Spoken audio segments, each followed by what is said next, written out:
Welcome to the third in our series of Tipping Point, looking at the COVID-19 crisis and how it's affecting businesses around Asia. We have a full packed program today. We're starting, as we have done with the others, with a discussion with the professor. It's going to be Professor Andrew Shang, who's going to be starting by talking from his point of view. He's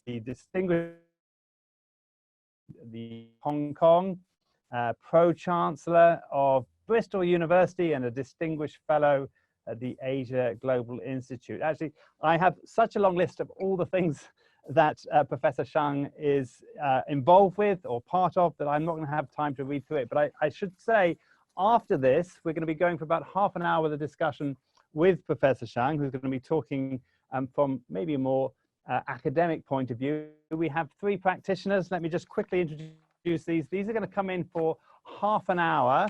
We're going to talk with Professor Shang for half an hour. Then we're going to have an hour's discussion with our three people who are in business and dealing with this crisis. And they're starting with Suti Pan Chirativa, who is the executive director of the Central Group. I'll give more detailed explanations of them as we get to that part. Mr. Sunny Tan, executive vice president of the Luen Tai Holding, again here in Hong Kong, and also sitting actually next to me now. You can't see her, but she will be sitting with me.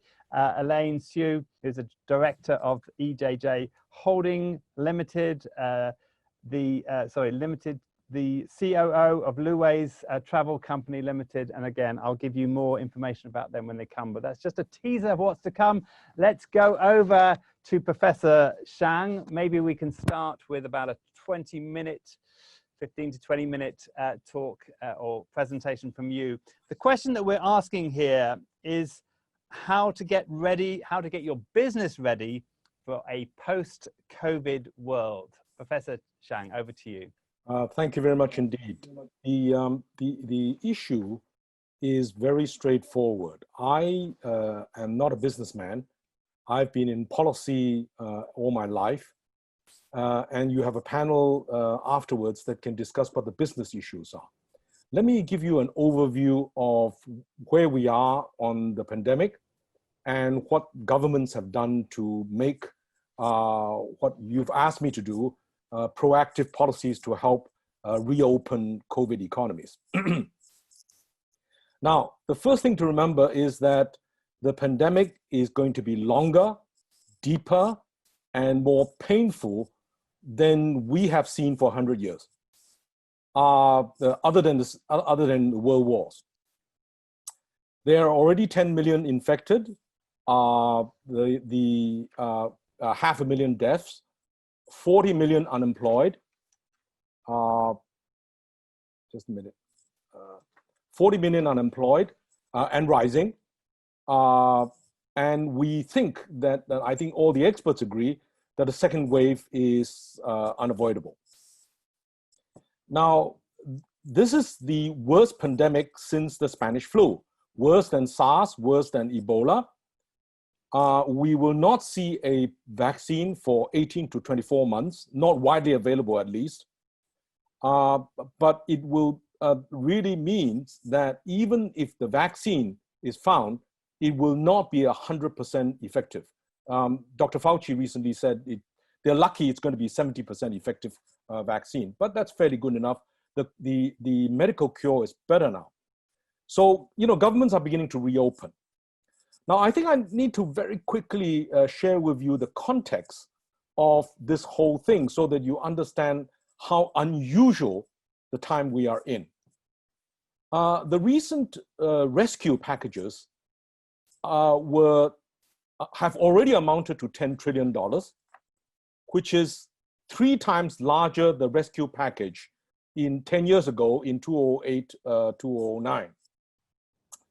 The cumulative in the next 2 years, the government deficits will run to $30 trillion with the debt over 100% of GDP, equivalent to the highest level outside wartime financing. The stock market is at the highest level, and even after the shock, it's 5–10% off the top. Inequality and racism is the worst situation possible. We have the largest monetary and fiscal stimulus ever. We have 40 million unemployed. We have no inflation. We have moved from a 90% economy to huge excess capacity. And we have the worst trade protectionism and geopolitical rivalry that we've seen. We're moving into the 5G technological disruption era, and poverty will rise because the poorest are affected the worst. So, you know, this is a very unusual situation. And you must remember, there is no theory to guide us. We don't have a Keynes, we don't have Adam Smith. This is something that is completely out of the textbook. No textbook can describe. And we have to appreciate that the politics, both geopolitically and domestically, will be very complicated for at least the next 2–3 years, because there is huge trauma. You know, there's a lot of emotion, there's a lot of anger, a lot of protests, and that's resulting in populism, border conflicts, national security fears. You've seen them all. How have the governments dealt with this? Now, they've supported the market in 3 ways. Number 1, maintain financial stability. Number 2, help the households that are affected. And number 3, help the companies. Now, they've used very large monetary and fiscal policies that I've talked about. And, but there's relatively little discussion, because everybody was in a crisis mode. They have not looked at what the post-COVID economy should look like. And that's the problem. And the problem is because the planners, the policymakers, are all in silos. They are either central banks or they're in governments. And they said, well, you know, if it's trade, that's Commerce Department. If it is fiscal, it's Ministry of Finance. If it is monetary, it's the Fed. You know, if it's border, it's immigration. Nobody's looking at the complete whole. And therefore, what we've done is to miss out completely the structural reforms. How do we move towards a post-COVID, a resilient, robust, green, more equal society, happier, rather than fighting each other, more harmonious? This is, you know, something that is very little discussed, because everybody is pointing at each other saying, you're to blame, you're to blame. Everybody's to blame, right? So the result is that there is unprecedented printing of money, unprecedented fiscal deficits, but these are not available to the emerging markets.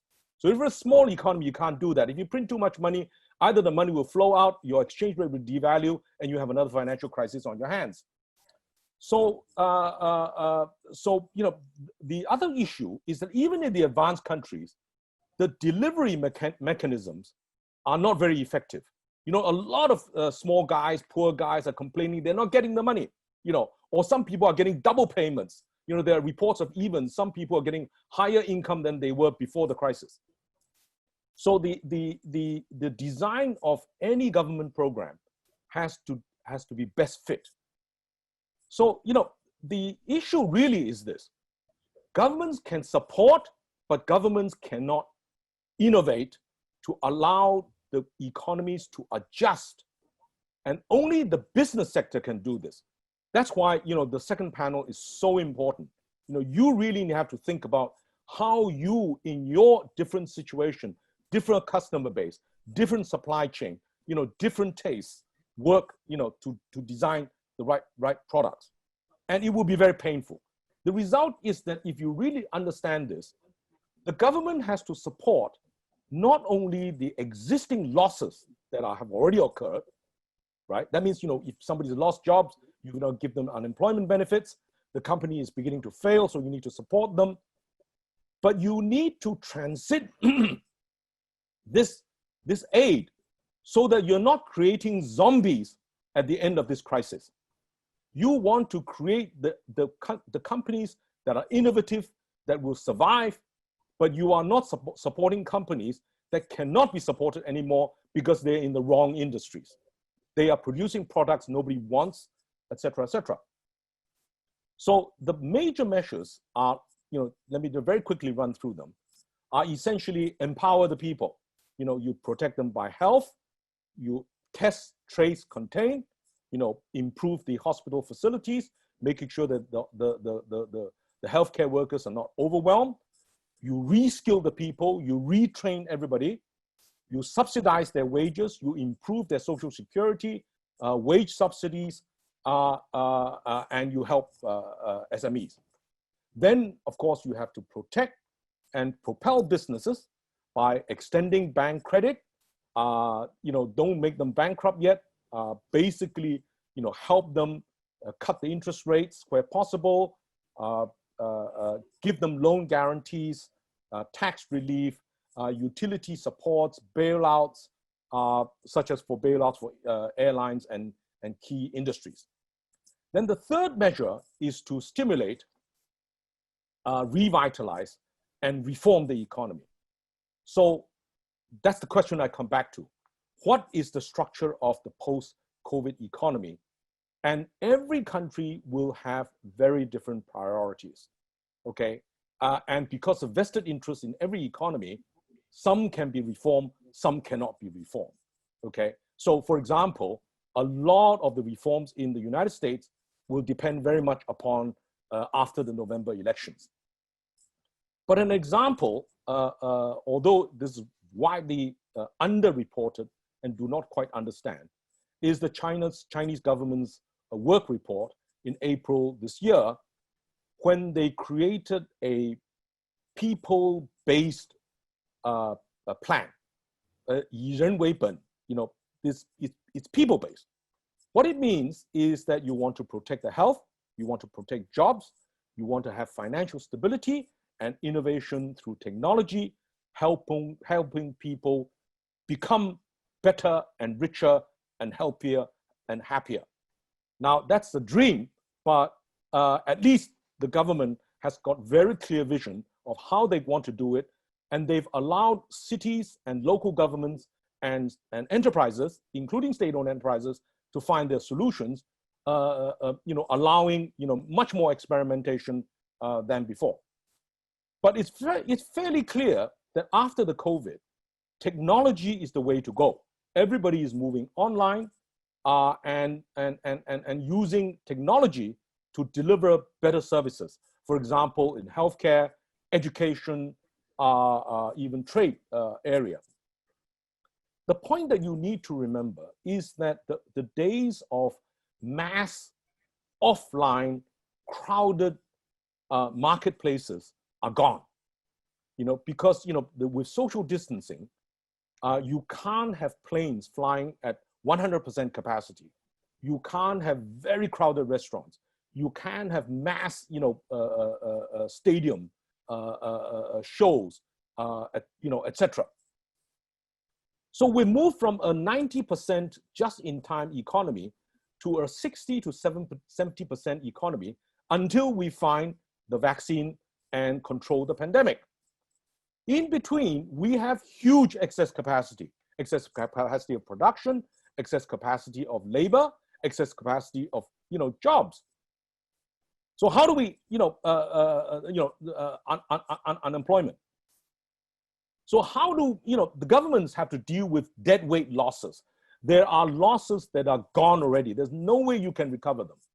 Some companies will fail and they will never reappear. Their loans will become complete non-performing loans. But those zombie companies will still be there, and if they still operate the old businesses, you're in deep trouble. Because the zombie companies will take the crowd out, the healthy companies, right? And so, you really need to design policies that minimize the zombie activities, and you need to restructure largely through debt equity swaps, specialist restructuring exercises using both national, local, and private restructuring companies, including venture capital, PEs, etc. And you must foster new growth. And basically, we need to not make the mistake of 2008, 2009, where in China, they went for a $4 trillion stimulus package which was investing in infrastructure. Now that's very good, but it was hardware oriented. And hardware orientation means that you actually increase the excess capacity, it increased carbon emission, it revives some of the fossil fuel based, coal based production that actually made the situation worse. And if you use financial policies like central bank printing of money, all you do is create asset bubbles and worsen the inequalities. So we really need to rethink what doesn't work in the old model and move to what works in the new model. And what I think is the right way to go is to invest in software infrastructure, invest in people, because people have the best ROE, okay? The reality of what happens in the post-COVID economy is that the economy with the highest ROE, with the highest happiness quotient, with the least carbon pollution and emission, and friendly, green, and inclusive, will be the winner. So to conclude, and I want to leave more time for discussions, we really need to think about how do we get to avoid the mistakes of the past. We don't want to restructure to business as usual, because business as usual is dead. We want to have a resilient, healthy, happy, green, inclusive, technological workforce and supply chains that are competitive and robust to internal and external shocks. So to conclude, the fastest and to manage the pandemic, the fastest to recover and to restructure will be the winner at the individual level, at the corporate level, at the community level, at the city level, and at the country level, right? We have to use science-based and technology, and we need to stop playing politics. We need to stop fighting each other, so we need to move, because those who keep on trying not to cooperate and fight each other will end up being marginalized. Now, I'm optimist because I think East Asia, particularly all the way down from Japan, South Korea, China, down to ASEAN, we have controlled the COVID pretty well. Not perfect. We are seeing some bit of second wave, but our governments are much more practical, people-oriented, peace-oriented, not ideological, and technologically minded. And from what I see, for example, the Malaysian, the Thai, the South Korean, even the Indonesian, all these, and Philippines, all these, economies are moving each in their different ways, adjusting to all the shocks they're getting, but having a very clear goal. They want healthier people and stronger companies and better supply chains. And that's the right way to go. So let me stop here and be very happy to answer questions. Thank you very much indeed. If somebody put up the Q&A, I see one already. It says, "Hi, Professor Sheng. I hear you loud and clear and in agreement with you, but do you see any signs of government and countries doing the right thing in a coordinated manner in ASEAN or ASEAN +3 plus any of the multilateral platforms in this area?" That is an excellent question. Let me say this. There is a very famous phrase in ASEAN, because I live in ASEAN. I live in Penang in Malaysia. ASEAN works on consensus. The phrase is called musyawarah. It means that we will only move when everybody agrees.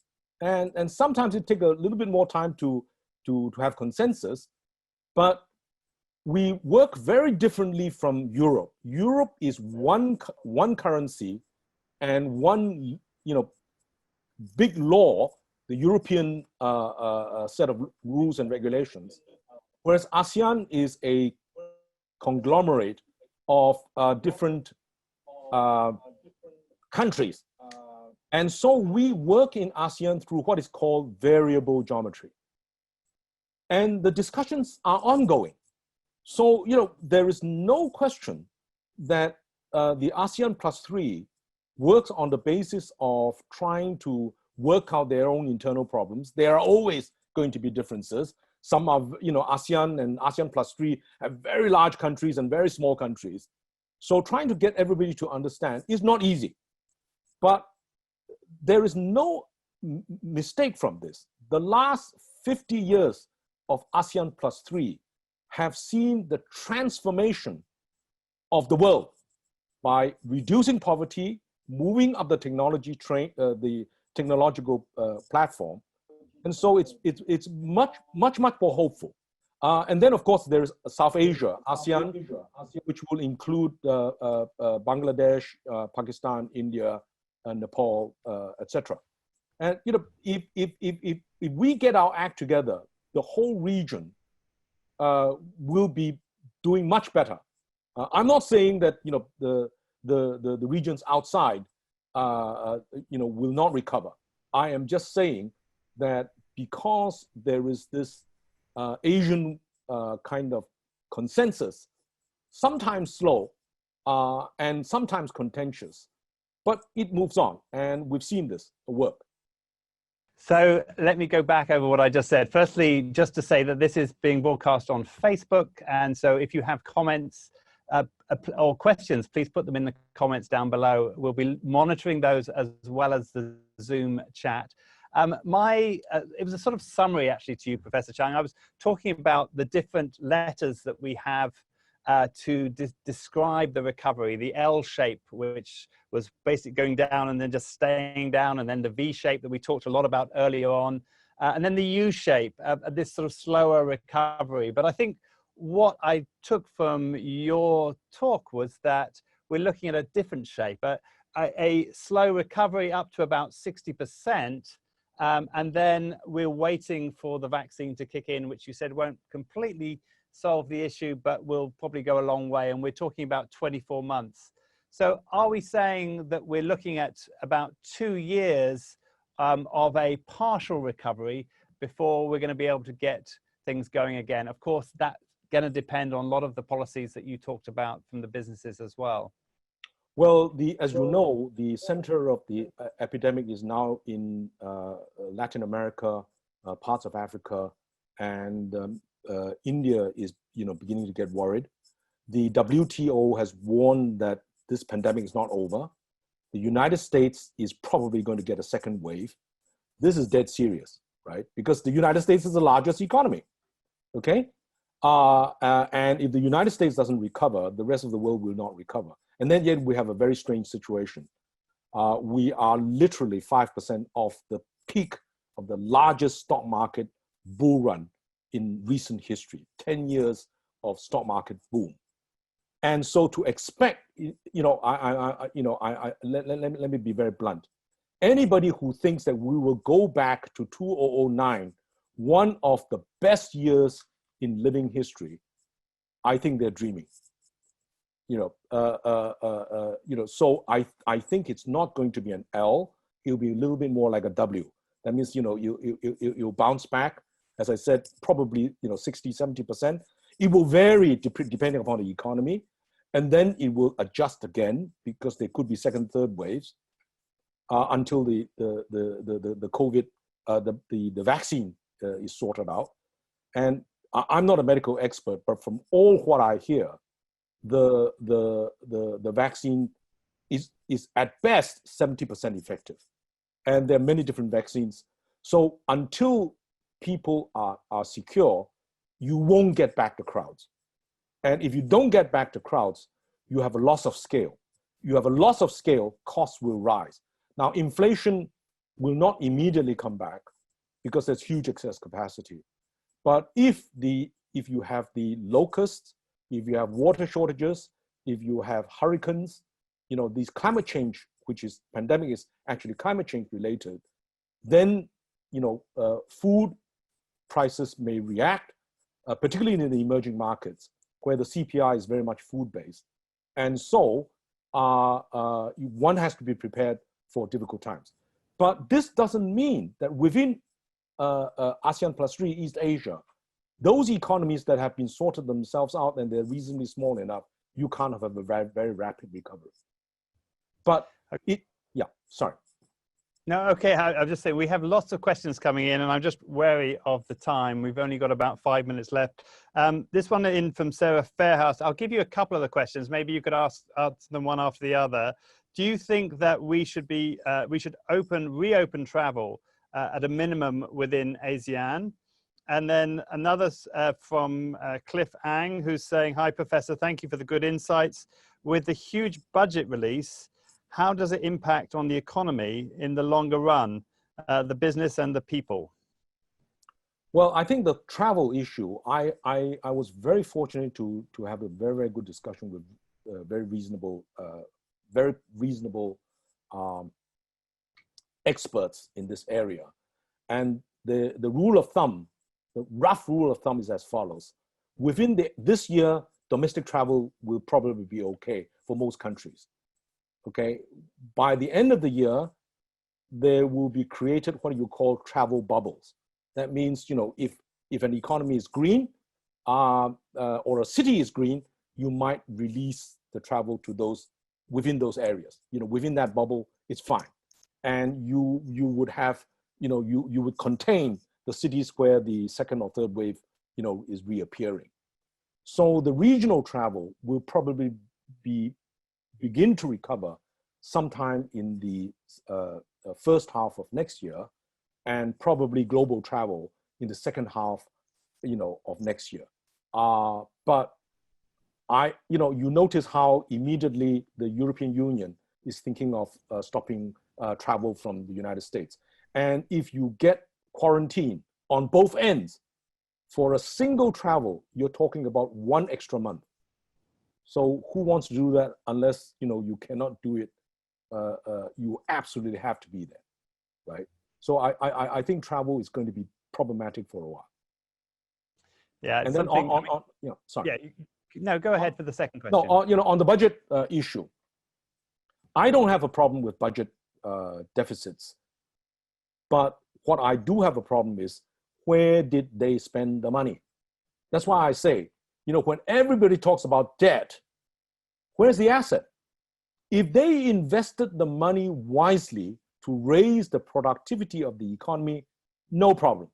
If they blew it so that only a few gain from this, and the inequality is worsened, and that may be due to mistakes, blunders, corruption, or incompetence, who knows, right? And I'm not accusing any economy of this, because everybody, you know, makes mistakes. Everybody makes blunders.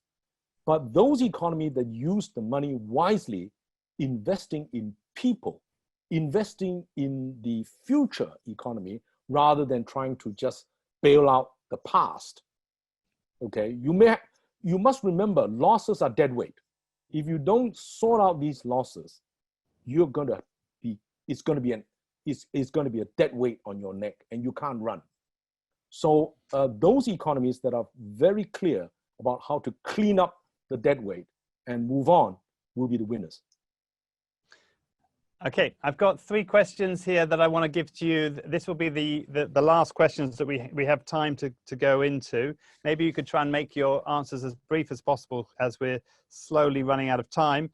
How do we upskill and upgrade our civil servants in ASEAN, especially in specialist areas like aviation?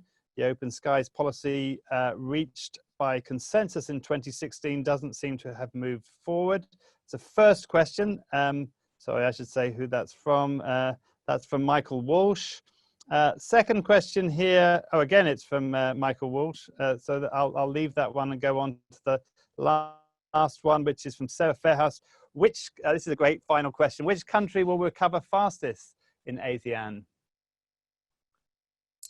Well, I think on the aviation issue, you know, don't you think throwing people off the deep end is the best reskilling training programs? Civil servants or businesses, you know, they're all having to swim at this time. They have no safety belts, okay? Now, they all know they're under the gun. If they don't sort it out, they will be in trouble.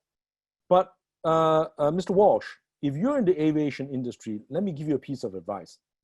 With a crisis, if you come up with good ideas, I am sure they'll take it. All the ministers that I know are extremely open to any ideas that can get out of this, because there's nobody who has any textbook solution to what they're facing, okay? So aviation, you know, we will have very creative solutions very soon. Either that or we're all sunk. Now, on which ASEAN, I don't want to offend any of my friends, very frankly speaking.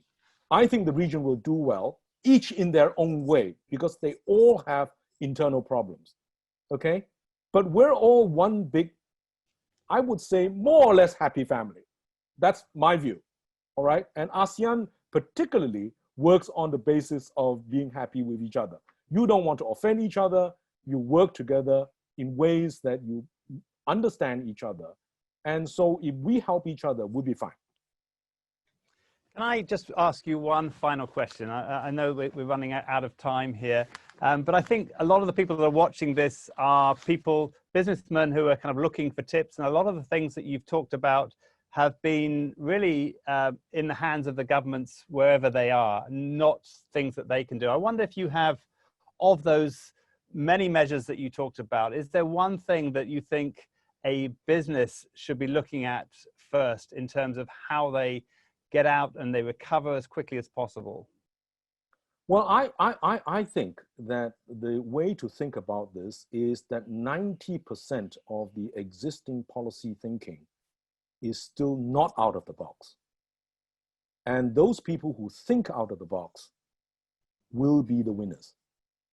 So you know, if you say, you know, let somebody else do this, that period is gone. If you don't look out for yourself and think out for yourself, that box will be a coffin.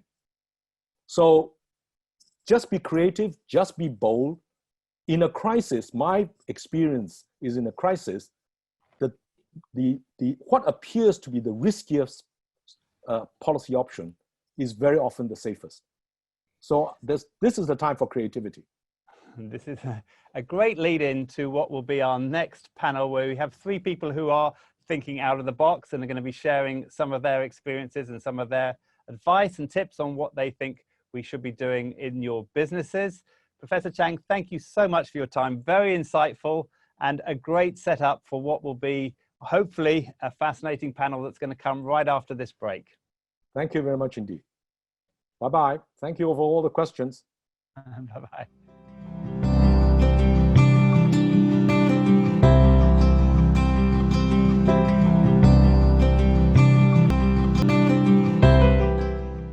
Well, welcome back to our panel discussion now after Professor Chang's introductory comments. I have three panelists here who have all a lot of business experience. Firstly, we have Sutipan Chiratiba, who is the Executive Director of the Central Group. Welcome. Sutipan is a Professor Emeritus of Economics at the Chulalongkorn University. He's also Executive Director of the Central Group, Executive Director of the Asia Studies Center, and Chairman of the Chula Global Network. He's Dean of the Faculty of Economics, Chairman of the PhD Program in Economics, and Chairman of Economics Research Center and the Center for International Economics at the Chulalongkorn University. We keep going, and after, I think everyone's going to be speaking for about seven to 10 minutes or so, and then we're going to have a discussion after that. Mr. Sunny Tan, thank you for joining us, the Executive Vice President of the Luong Thai Holding, Deputy Chairman of the Federation of Hong Kong Industries, the FHKI, as we talk about.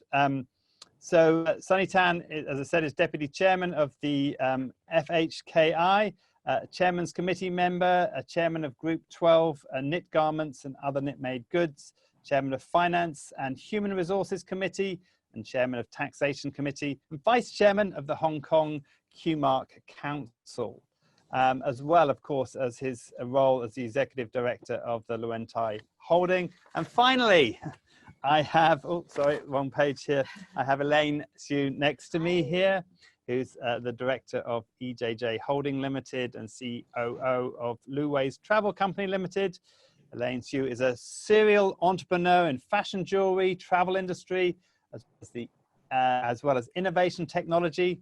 She has since received numerous international awards for innovative approach and achievements, such as Hong Kong Outstanding Young Entrepreneur, Hong Kong Cultural and Creative Industry Awards, Asia Pacific Entrepreneur Award, and seeks to encourage youth development and women empowerment through public speaking and lecture. Okay, let's start over. Let me come over here. So we're going to go, as I said, we'll have around 7 minutes each, I think, for a quick introduction to your experiences, starting with Sutipan. You're talking to us from Thailand, I believe. Is that right? Yes, right. Could you hear me clearly? Yes, you're coming through loud and clear. So we'll start with you. Let us have your insights of how you've been managing with your business and what measures you're doing to get your business ready for the post-COVID economy. First of all, thanks for the invitation and the kind introduction.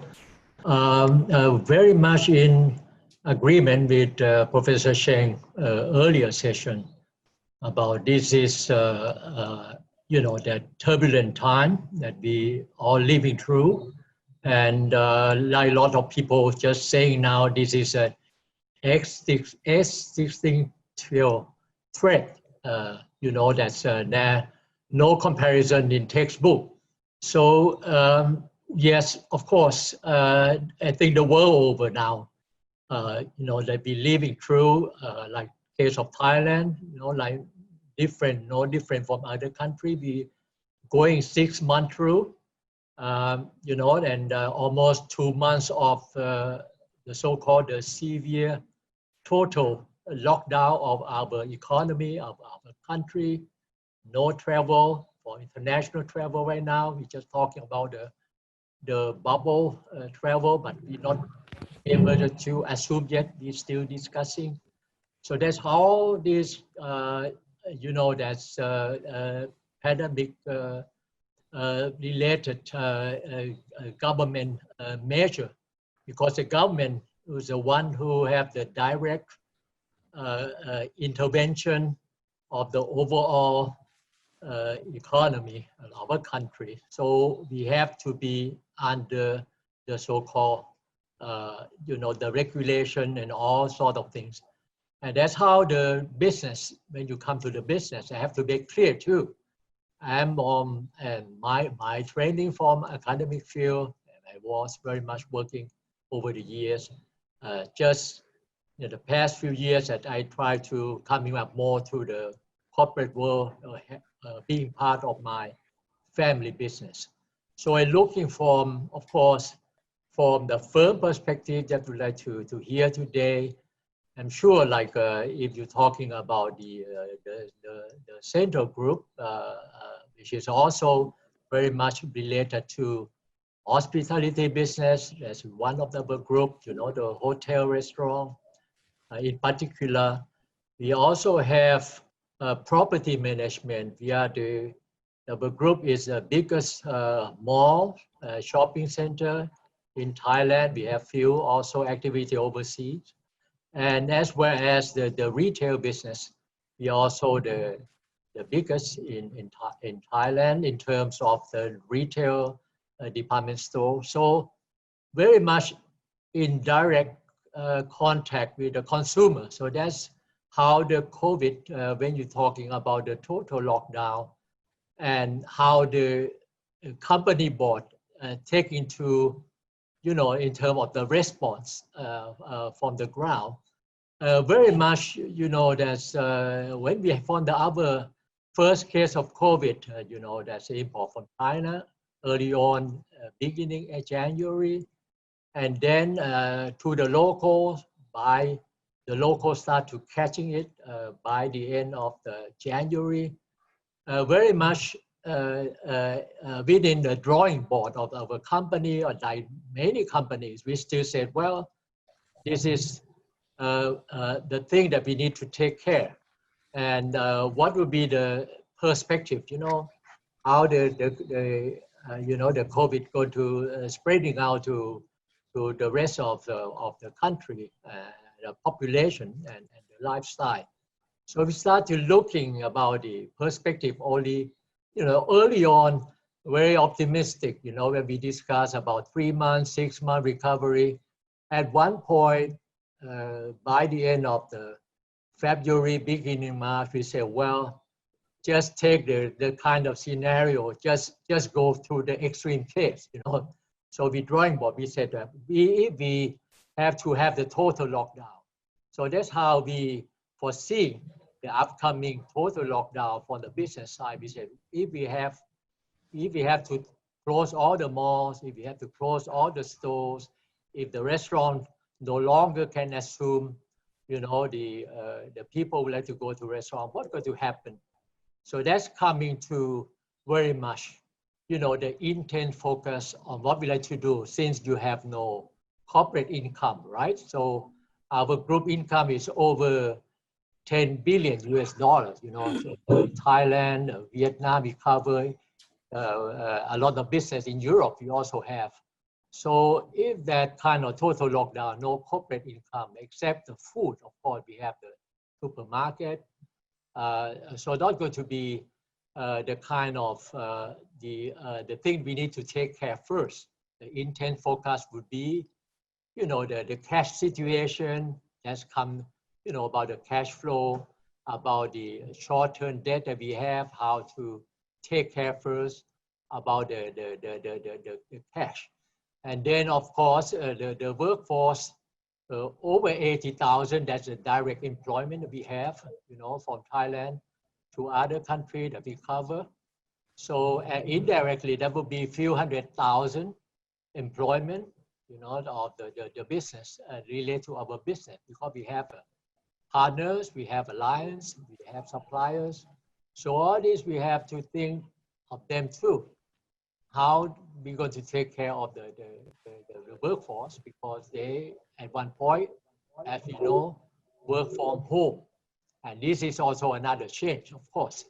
Now we learn very much meeting from home, doing things at home. And this is another change. And we need also to take care of, a lot of, since you close all the store, you have all the stock, all the account payable of companies, because you deal with the business, so you have the stock. So this is quite $1 billion US, in stock of the merchandise that you need to take care. And last and not least, of course, we need to also turn over hand to help our alliance and the society at large, because the Thai society, as we talking earlier about the ASEAN, the few neighboring countries, even the abroad. So what would be the kind of solidarity? We cannot think about ourselves. We need to also looking at many others. Of course, I could add on a bit before I ended my first part about, that's one we starting all this intense focus, we need to moving on to more short and medium term to take care about of course, the business go to a lot of change. We know that a lot of things have to go online. So that is one thing, because people cannot move. So what about the technology available? What about the kind of innovation we have? So the good side is part of our business, like many other business, we have to very much agile, flexible to use technology. So this is like a force before we try to moving on, but this is very much an area we can talk from a few percentage of our business.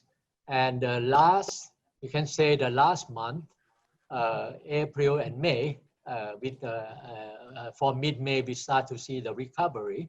And so that's why the so-called the online business grow to be over 10%, of course, the overall revenue contract a lot in April, so that the hardest by almost 2/3 of the corporate income just gone, and improve by May. In Thailand will be from mid-May, I think also in Europe or in Vietnam or in Malaysia, in Asia in general. I think for mid-May, we start to easing the lockdown, so that's how the business coming back. So this is one area, very important.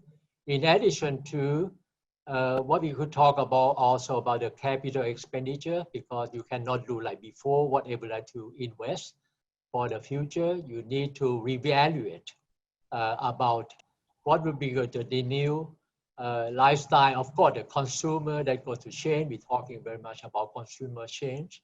So this is another major area that we need to take care. And as well as, of course, there's other kind of the work from home, education, the behavior, there's a whole range of behavior of the people change related to COVID. So I think this is some of the major changes and still on, of course. Professor Cheng talked earlier about the recovery. Recovery, it will not be immediate. We start from the first lockdown, which is okay. In the case of Thailand, we done a nice job, so we have a nice recovery. No longer cases, but we still have to be well prepared for the second round or the third round, whether that could to be, we're talking about the L shape or the W shape, no possible to see the V shape. So that's kind of thing, in the next 1.5 years, 2 years, 3 years. So the timeline is very important, and it will not be perhaps be looking before the pre-COVID. The pre-COVID scenario is something not to be wishing for at least at this stage of what we're talking about. Thank you. Thank you very much. I'm going to move over to Sunny Tan. Sunny, you're in Hong Kong, and Hong Kong has been one of the places, maybe I wouldn't say least affected, because of course it has been severely affected, but compared to other places, we've not seen a lockdown. And living here, it does feel a bit like we're moving into the world. Is that your experience?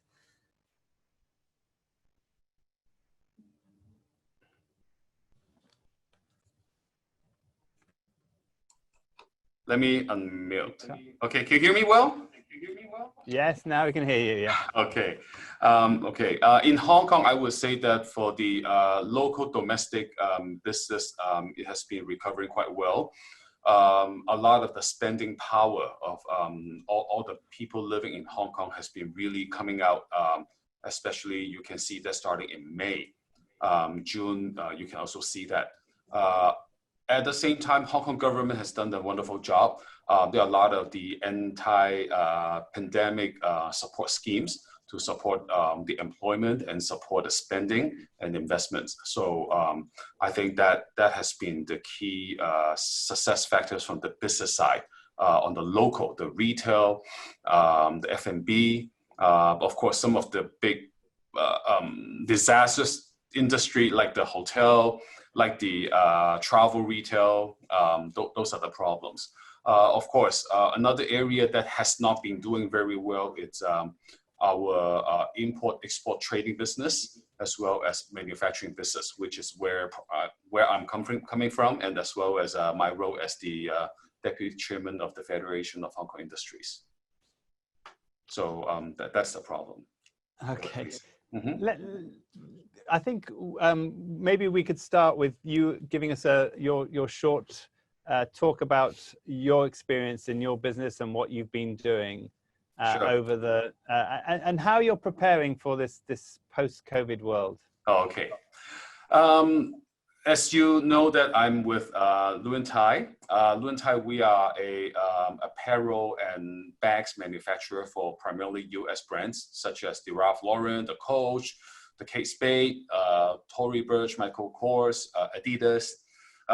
So we are one of their key suppliers. And we have manufacturing countries in Southeast Asia, in China, and trading business in Hong Kong, in India.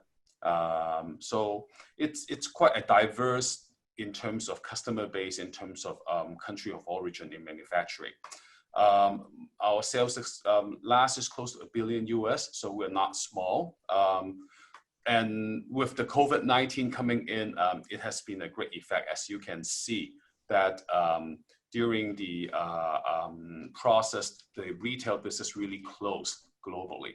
So we as a factory, as a supplier, we face a big problem because our customers are canceling the fall orders, which is the production month around April, May, June, and a bit to July.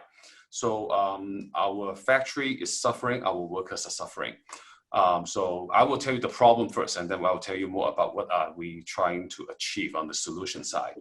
And also we are running out of tight on cash flow, as you can imagine, because our customers are extending the credit terms.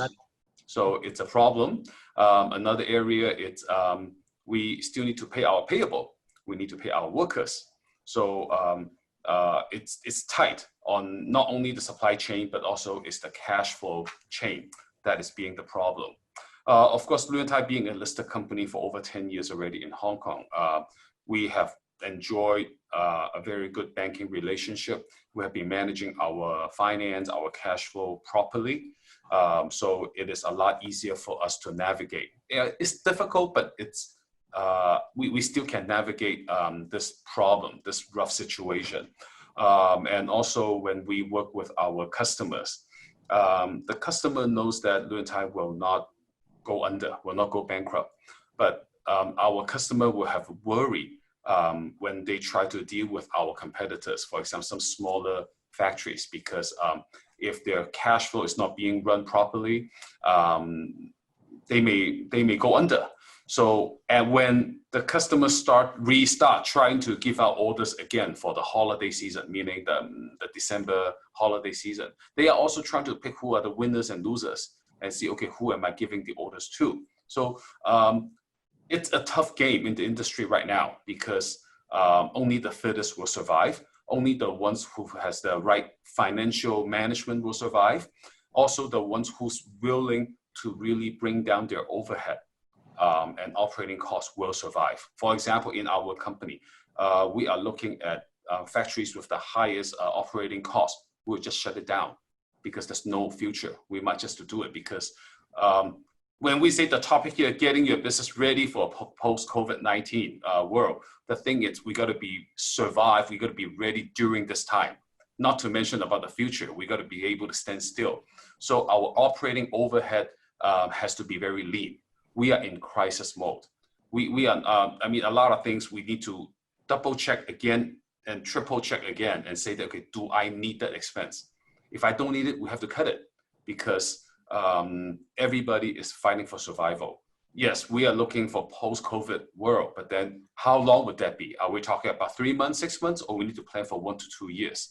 So it's very, very important that we need to be very financially sensible. I mean, management-wise, we need to take a pay cut. For the people that we do not need, we need to, unfortunately, we need to release them.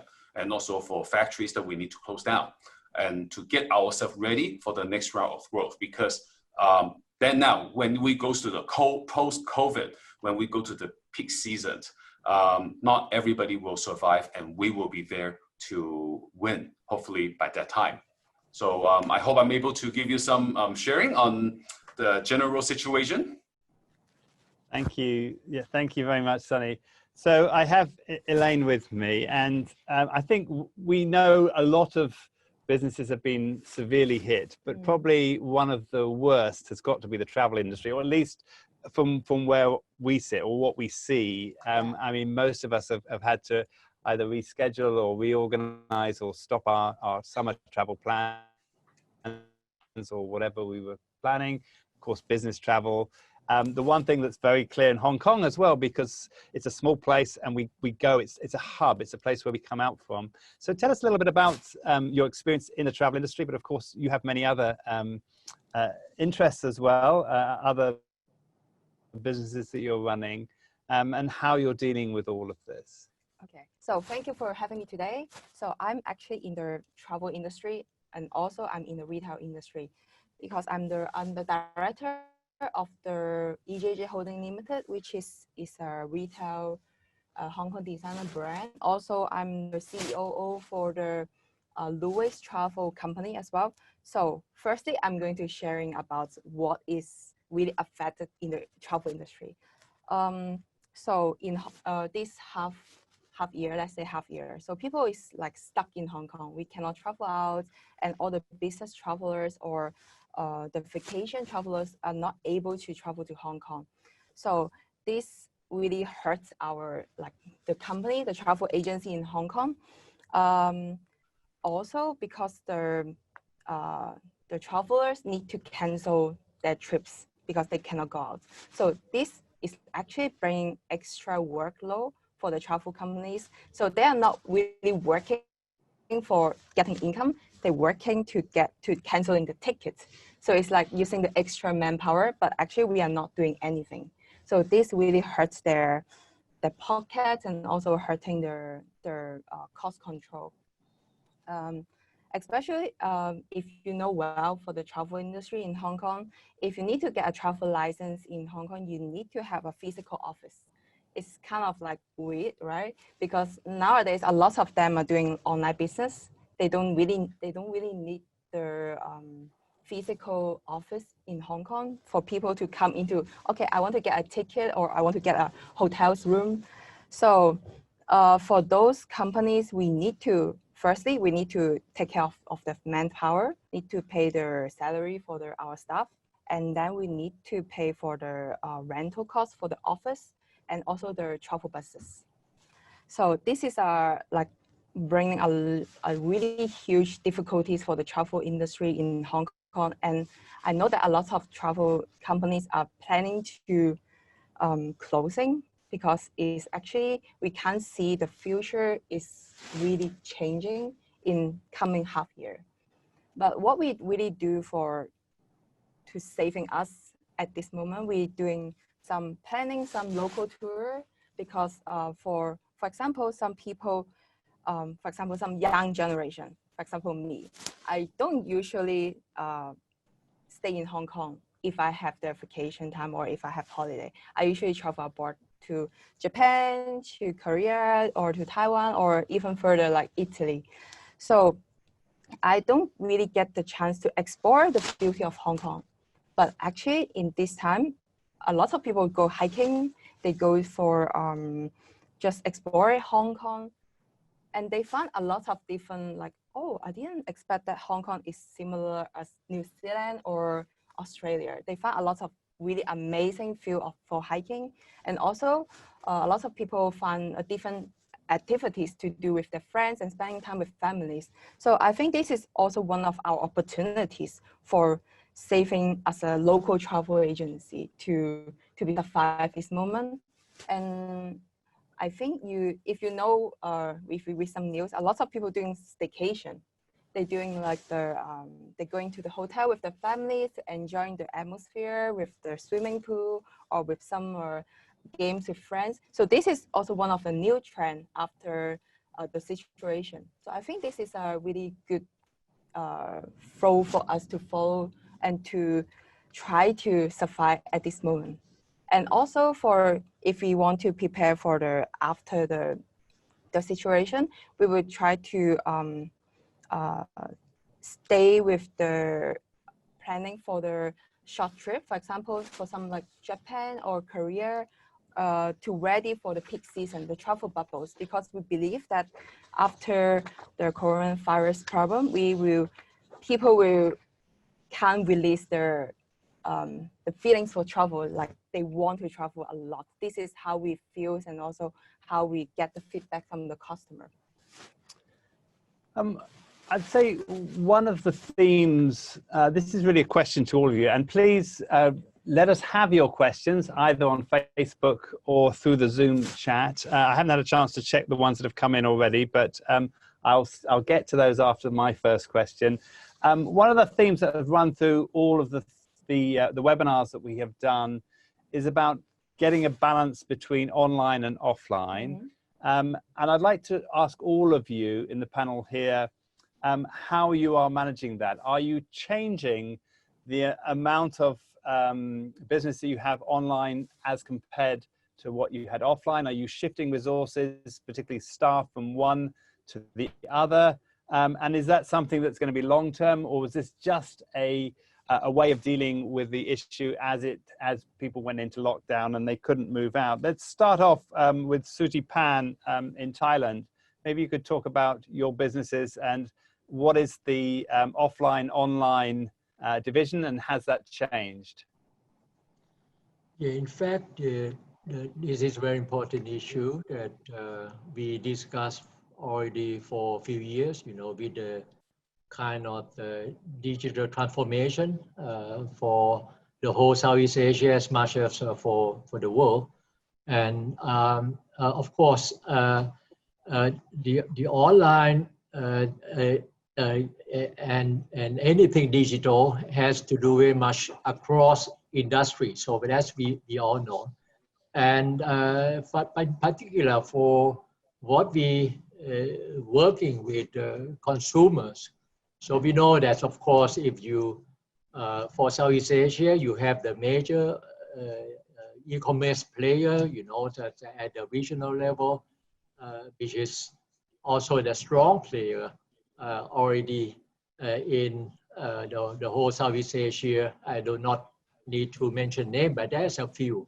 So how the local react, so that's how we already try to associate or working with them, or either we set up separately. In the case of, that's our business, we done both. Of course, we done in part that try to cooperate with the stronger one to learn about about their technology, about their management expertise, and of course, and we also try to set our own. But of course, both have strengths and weaknesses. Now the COVID moving in is like a moving from A, to whatever, that's A, B, C, D. So you have to learn even faster. It forces us from the offline business.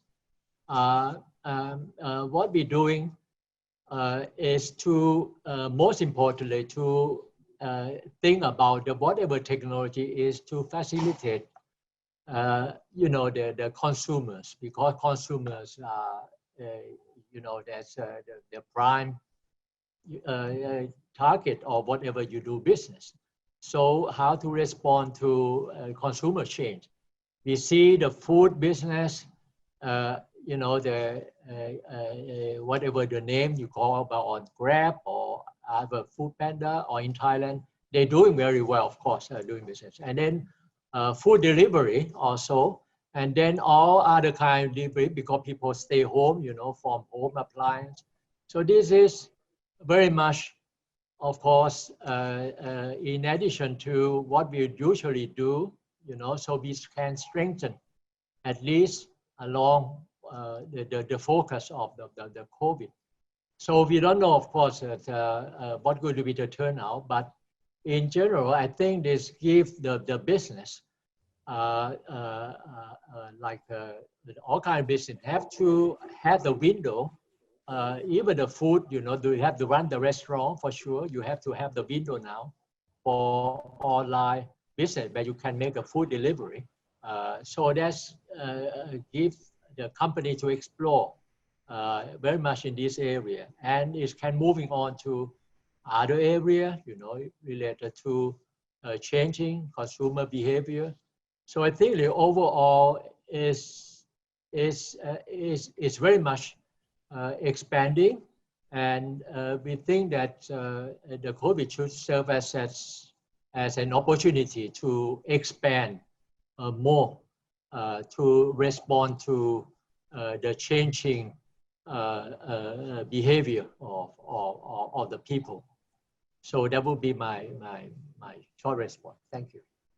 Thank you very much. I'm going to move over to Sunny. And I have actually a question that is almost identical to what I asked, but I'm going to read it because it's similar, from Edward Lau, specifically to you, Sunny, is saying, have you witnessed the balance of shift between customer base that's e-commerce heavy versus bricks and mortar retailers? And is Luen Tai going into direct access by e-commerce to mitigate your company's sales losses? Thank you. Thanks, Edward, for that question.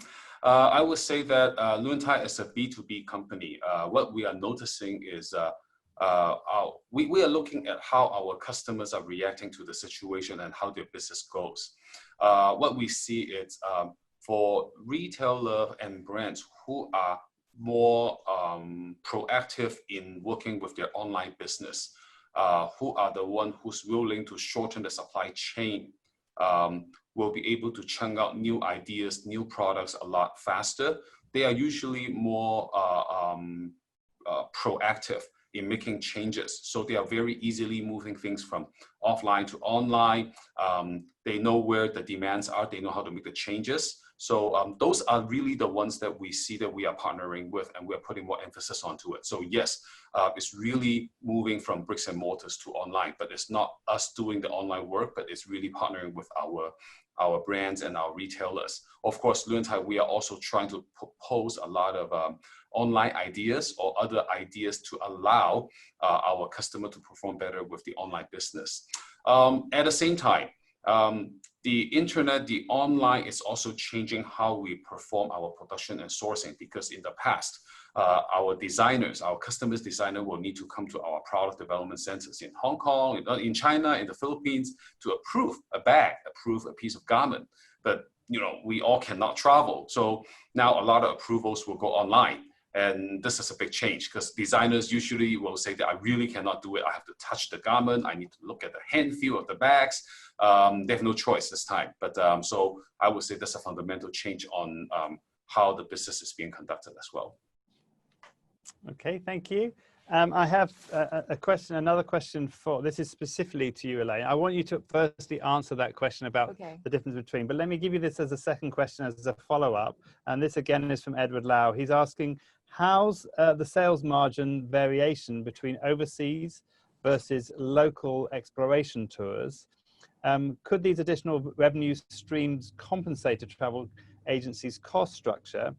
What else would your company do to rise up the lost revenue you mentioned that's substantial, 80% or more?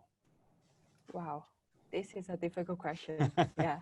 So actually it's the local market for our company, we're focusing more on the overseas market.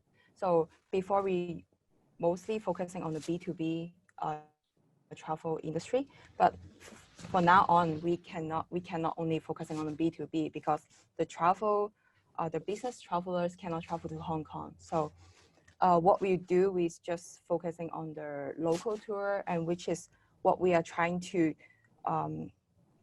use our connection, because we have a really strongly connection with the different overseas hotels chain and also airlines. But nowadays we need to move it to Hong Kong, to the local market. So therefore the margin, the profit margin is really squeezed down. Really cannot compare with the overseas market like we do before. Yes. Yeah. One other question while I've got you. Do you think the travel industry will recover within the year? This is from Edith Daichio. Hopefully, I hope so. But as we expected, is in this half year, I think we will. The border will open maybe such as yesterday. We see some news from the Thailand government. We are talking with Hong Kong government, we try to open the border between Hong Kong and Thailand. So we hope that for some short distance travel will be opening soon. But I guess maybe for the Europe or for the American will be maybe a bit later. Yeah. Okay, and as we go over to Thailand, let's go to you, Sutipan. We have a question about the Thai government's Centre for COVID-19 Situation Administration on Monday said that short-stay business travellers and guests of the Thailand government from the Chinese mainland, China's Hong Kong, Japan, South Korea, and Singapore will be allowed to enter from July the 1st. Do you think this will help recover faster? And that's coming from Wing Lee. Well, I think this is a very important question. And I mean, it's catching the whole mood, I think, as much as Hong Kong or anywhere. Well, because we had a total lockdown, right? So all the travel and the hotel business, which cater international travelers, is down to zero. Practically zero, and now you try to get a new beginning. The new beginning means just go back to the total lockdown, you know, from we have from March, and there's already many months. You think about the whole industry, travel, and the whole industry behind that kind of lockdown. So I think the selective reciprocal of countries who have quite been success, particularly in the Asian region, we done quite well. So we cannot close down forever, right? So Thailand used to have over the end of 2019 over 40 million international travelers, which only the first 2 months and some, and then we go down to 2 months and some, we go down to only 6 million and some. So we expect only, you know, that's it contribute very important to the Thailand GDP. International travelers, that would be maybe 12-13%, plus the domestic travelers, another 4-5%. That's 17% of Thailand GDP, quite a big size of the travel industry and tourist industry. So that's why I think this how to work out with Hong Kong, you just mentioned earlier, right?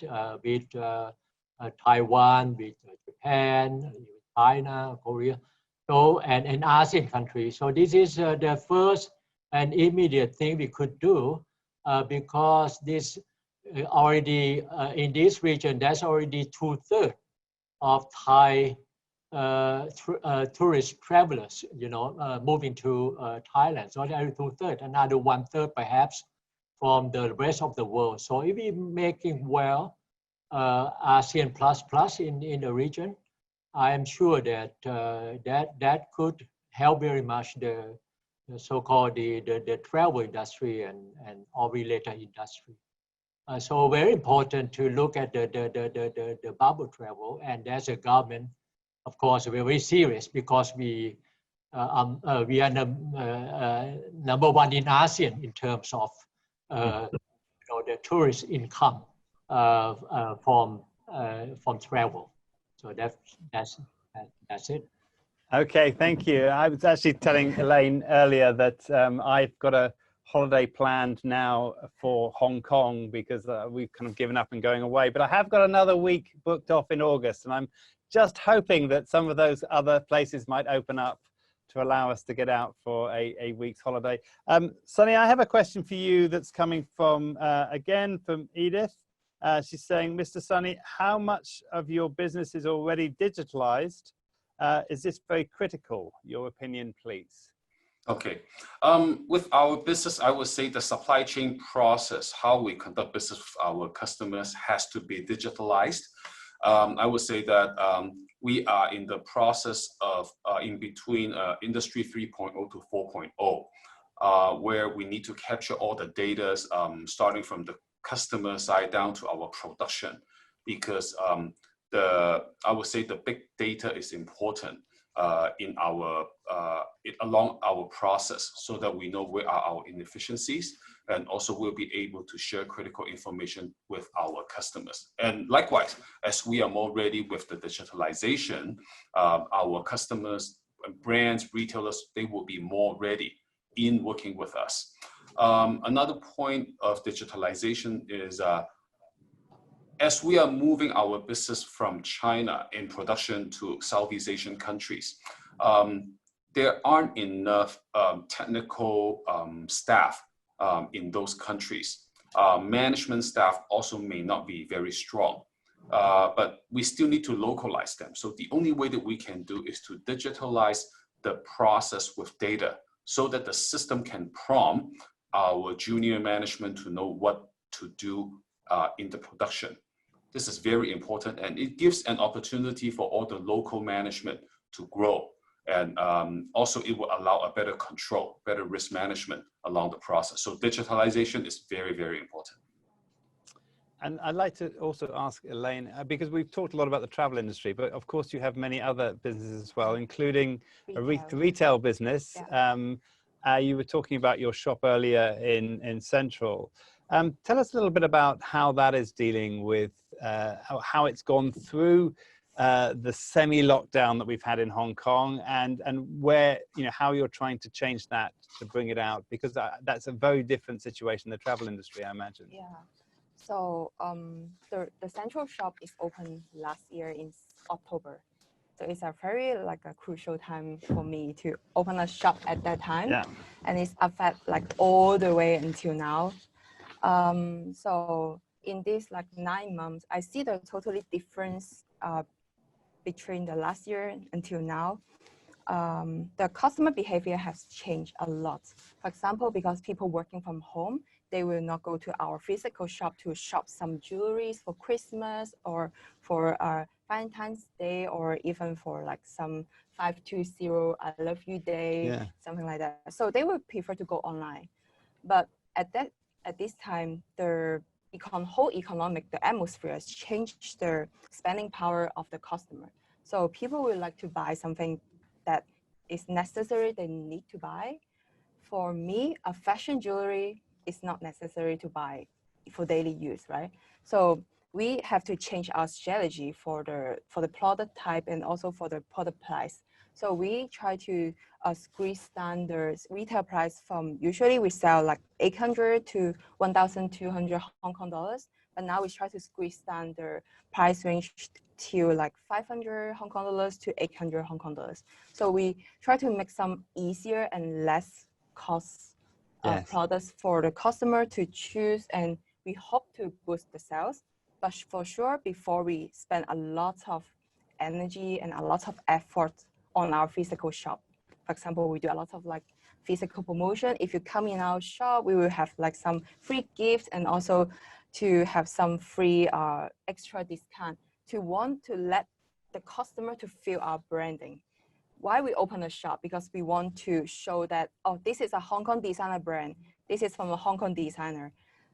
We want you to come to the shop to look at the atmosphere, to feel our design, to look nice, to see our nice decoration. We spend a long time to design for that. But nowadays, people will not come to the shop in physically, so we spend more effort on the online platform.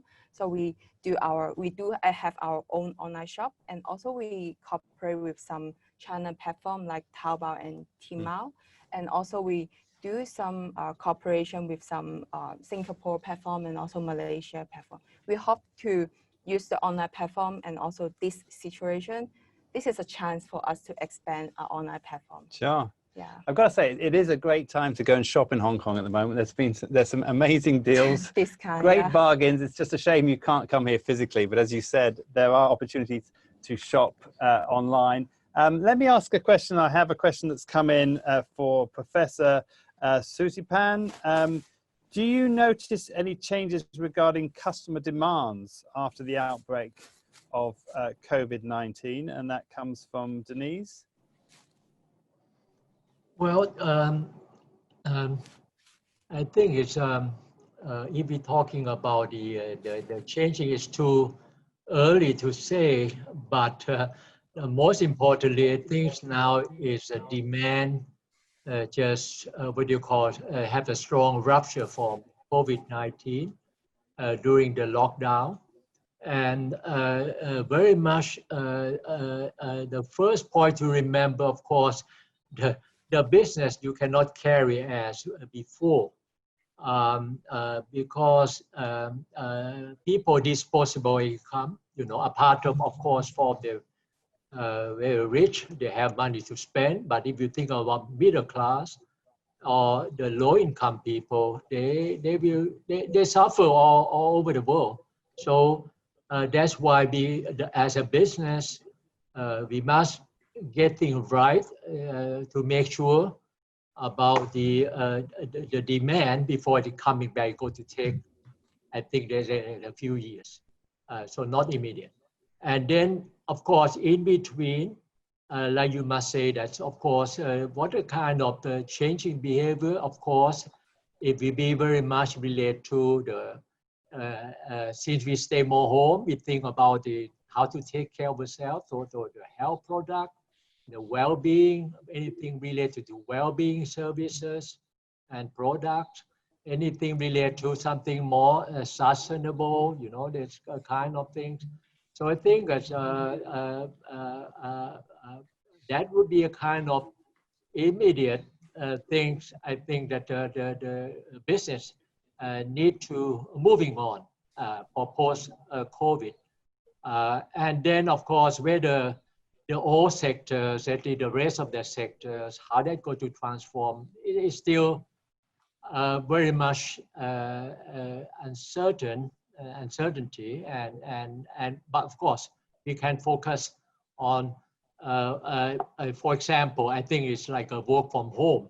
That could be the changing trend. So this is, if you work from home, what going to be the kind of things that consumer we need more for sure.